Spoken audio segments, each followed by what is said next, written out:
Super star Rajini sir இங்க வந்திருந்தாருன்னா எப்படி பேசியிருப்பாரு அப்படிங்கறத பாரு. இங்கே வருகை தந்திருக்கும் பெரியோர்களே, தாய்மார்களே, என்ன வாழ வைத்த தெய்வங்களாக ரசிக்கப்பெறுவாக்கல்ல ஒன்றே சொன்னாங்க, வாங்க சொன்னாங்க, இது போல நிகழ்ச்சி சொன்னாங்க.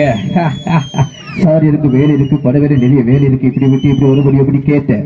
சார் ரசிகர்கள் உங்களுக்காக பாத்துட்டு இருக்காங்க, கண்டிப்பா நீங்க வரணும் அப்படி சொன்னாங்க. வந்து நிக்கிறவங்க முன்னாடி பேசுற கிடைக்கிற ஒன்று சொல்லிக்க என்ன சொன்னா, சாப்பிட்ட சாப்பாடுல உடம்புல திங்கிட்டா உடம்புட்டு கட்டி போயிடும், சம்பாதிச்சு நீங்க வச்சுக்கிட்டா வாழ்க்கை கட்டி போயிடும். வாழு அடுத்தவங்களை காலை வச்சுட்டு வாழு, அடுத்தவட காலுக்கு காத்துட்டு வராத. இதே மாதிரி சந்தோஷமா இருக்கிறோம் அப்படி சொல்லிட்டு 7 மணி ஆண்டவிட வேண்டியது நான் கிளம்புறேன். நன்றி வணக்கம், நன்றி வணக்கம், தேங்க்யூ, பாய்.